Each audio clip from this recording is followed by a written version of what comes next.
All right, SunnyV2 time, as always. Jaycee Chan's only son hasn't had the easiest life. Between an unsuccessful film career and the time he spent in prison, Jaycee Chan has been unable to live up to the high standards set by his father, and it all began with Jaycee's luxury upbringing after his birth in 1982. At this point in time, Jaycee Chan was permanently busy with acting and would therefore spend only 2 weeks per year with his son, which was, quote, contained in the household as they were too famous to go outside. His father's busy schedule meant that Jaycee was raised almost entirely by his mother, who began to spoil him with luxuries afforded by Jaycee Chan's fame and fortune. Jaycee wrote in his memoir, "When he was little, Jaycee never had to worry about having enough food, how to pay his school fees, or if he needed to be driven anywhere. I would arrange it all. I regretted that later. No one should have such a good life from their birth." Jaycee Chan clearly...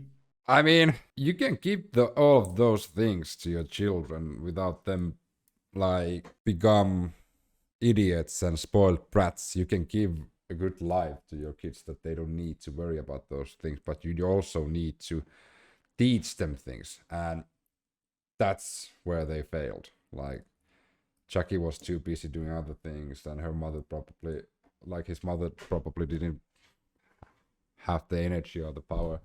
So that's a recipe for disaster, having too much money and nobody telling you how to live your life. He believed this, as his upbringing was almost the opposite. Brought up in dirt poor conditions by refugee parents who couldn't even afford to pay for his birth, Jaycee Chan was forced to develop discipline as well as an appreciation for scarcity. In addition to this, Jaycee Chan's youth consisted of drama training all day long, from 5 AM to 11 PM with breaks for lunch and dinner. When he misbehaved, he was beaten with canes. When he fell ill, he was told to suck it up, which Jaycee Chan has since highlighted as beneficial in comparison to his son's upbringing. I really thank you, my teacher, that torture me, becoming to really, we never drop one rice on the table. Whenever I go back my home, I see my son's shoes, one like this, one like this.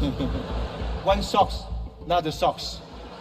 No discipline. Jaycee's cushy childhood led Jaycee Chan to write in his book, "When he was a teenager, I definitely didn't think Jaycee was pushing himself hard enough. I'd work all day, go jogging at night, then get back and see that he'd gone to bed, even though it was only 9-something. I'd grumble, he's asleep already. I'd storm out in a bad mood and go jogging again, thinking when I was his age, I wished he could follow me around all day to see how much I did. Sometimes I'll have 8 meetings in a row, right up until midnight, then I'll go home, do some exercise and read scripts." Jaycee's clear lack of drive and ambition in comparison to his father led Jaycee to drop out of college at the end of his first year, stating, "I wanted to be a musician. All you can see in Virginia is sheep," although other sources state that he was expelled from the school as a result. I mean, you have to also, like, put some blame on Jaycee. Like, Jaycee didn't really support his son that much, other than, like, financially.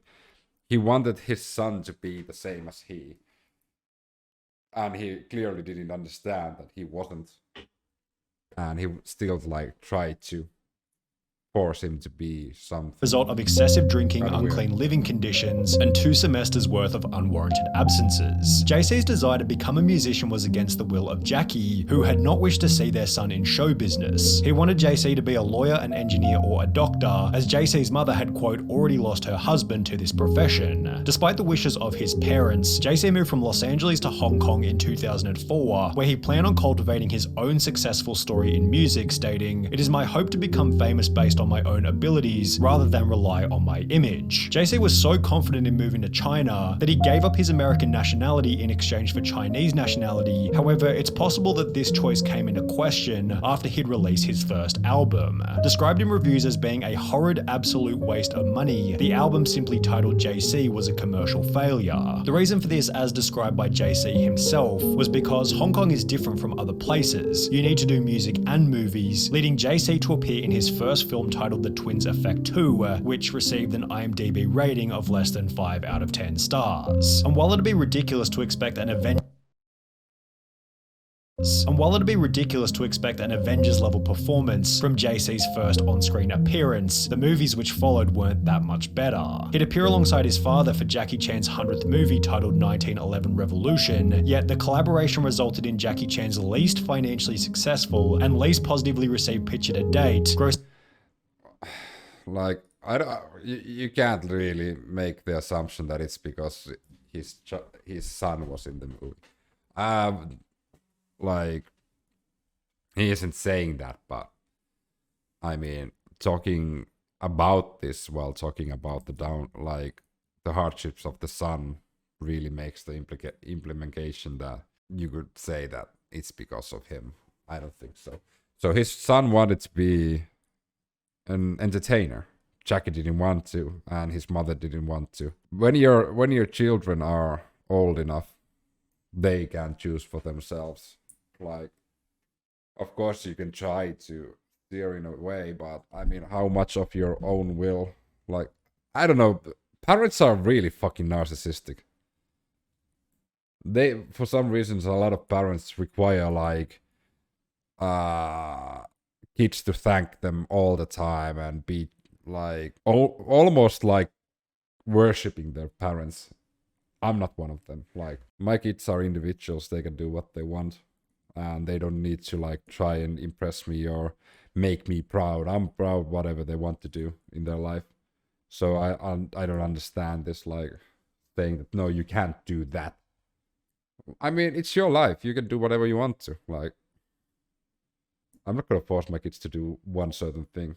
No, fuck that. He received Picture to Date, grossing only $127,000 before receiving a score of 8% on Rotten Tomatoes. 1 year later, Jaycee would play the main character in a movie called Double Trouble, which also entered media headlines after grossing an even more pitiful $9,000 during its first 2 weeks, making it one of the biggest box office flops in history. To add insult to injury, Jaycee would then play the main role in a movie called Whoever, which, despite a government mandate forcing it to be played in half of the country's cinemas, failed to crack the Chinese top 10 and has received only 15 ratings on IMDb since its release in 2012. The only positive news for Jaycee seemed to have been coming from his music career, as his second studio album would top Taiwanese charts in 2010, although it seems the album hasn't achieved much long-term success, as there's not even a single online review for the music, and it took about 30 minutes of digging just to find the track list. The performance of the album was unimportant anyway, because on the 14th of August 2014, Jaycee would find himself in a profound new media scandal, making every prior controversy seem insignificant. Okay. Police would upload footage of Jaycee Chan being arrested at his parents' $10 million luxury Beijing apartment, during which he'd admit to having approximately 100 grams of weed in his cupboard. This was extra bad for the Chan family's reputation, as Jackie Chan had been China's official anti-drug ambassador since 2009. For this reason, Jackie Chan would take to social media to apologize, writing, "For my son Jaycee to get into such trouble, I'm very angry and astonished. As a public figure, I'm ashamed. As a father, I'm heartbroken. I can't begin to describe his mother's pain. I failed to be a good father and I deserve the blame. I will take the responsibility and apologize to the public on behalf of Jaycee." Ah, fuck that. Like, he was an adult then, so the Jaycee, the son, is to blame if you want to blame him. It was just weed. Like, chill the fuck out.